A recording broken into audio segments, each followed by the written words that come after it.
আসসালামু আলাইকুম। কেমন আছেন সবাই? আজকে আপনাদের সাথে একটি গুরুত্বপূর্ণ বিষয় নিয়ে কথা বলবো।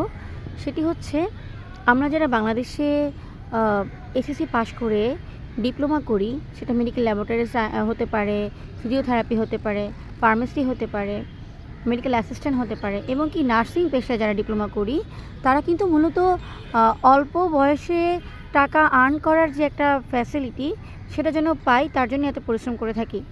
ফ্যামিলিকে যেন সাপোর্ট করতে পারি। বাট বাংলাদেশের যে পারপাস, এখানে মেডিকেল প্রফেশনে আমরা যারা জব করি, তাদের অনেক বৈষম্যমূলক আচরণ করা হয়, বেতন কম দেওয়া হয় এবং প্রচুর কঠিন পরিশ্রম করার বিনিময়ে আপনার দেখা গেছে সেই তুলনায় বেতনটা অনেক কম এবং মেন্টালিভাবে আমরা কিন্তু ডিপ্রেস থাকি। ফ্যামিলিকে আমরা সেভাবে আর কি সাপোর্ট করতে পারি না। তো আমরা যদি একটু পড়াশোনা করে, একটু সময় নিয়ে সঠিক গাইডলাইনের মাধ্যমে দেশের বাইরে চাকরি করতে যেতে চাই, আমরা একটা এক্সাম দিতে হয়। সেটা হচ্ছে লাইসেন্স এক্সাম। যারা নার্সিং পেশায় আছেন তাদের জন্য এনক্লেস এক্সাম, যে এক্সামের মাধ্যমে সে পাশ করে তার খরচ খুবই কম হয়ে থাকে এবং এমপ্লয়ি তাকে নিয়োগ দিয়ে নিয়ে যায় দেশের বাইরে।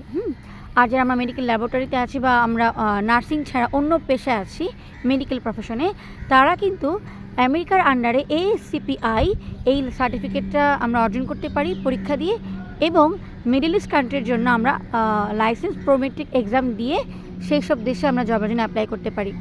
আমেরিকার জন্য যেতে হলে হয়তো বা 1 থেকে 2 বছর সময় লাগবে চাকরি পেতে, কিন্তু মিডল ইস্ট কান্ট্রি 6 থেকে 7 মাস আপনার হয়ে যাবে জব হবেই। এখানে কোনো অনিশ্চয়তার কিছু নাই। আমি তাই বলবো একটু পড়াশোনা করে 6 থেকে 7 মাস সময় নিয়ে অল্প কিছু টাকা খরচ করে নিজের ক্যারিয়ারটাকে ডেভেলপ করুন, দেশের বাইরে চাকরি করুন, ভালো ইনকাম করুন এবং ফ্যামিলিকে সাপোর্ট করুন। আর মানসিকভাবে যে ডিপ্রেশনে আমরা চলে যাচ্ছি, সেখান থেকে নিজেকে আমরা মুক্ত করতে পারবো। কারণ বাংলাদেশে কিছুদিন পর আপনার আন্দোলন করতে হয়, সরকারি সার্কুলার কেন দিচ্ছে না, বেতন ভাতা কেন বাড়াচ্ছে না, তারপর হচ্ছে ল্যাবের প্রফেশনে 12 ঘন্টা 13 ঘন্টা ডিউটি করে আমি কেন কম বেতন পাচ্ছি। এইসব ক্রাইসিস থেকে নিজেকে বাঁচান, আপনার বন্ধুকে সহযোগিতা করুন, আপনার আশেপাশে কলেজ ইউনিভার্সিটিতে যারা এই প্রফেশনে আসতে চায় তাদেরকে এনকারেজ করুন এবং নিজে এই প্রফেশনকে ভালোবেসে একটু ডেভেলপ করুন, নিজেকে পড়াশোনা করুন। আমি নিজে ব্যক্তিগতভাবে এখন এটা ট্রাই করছি।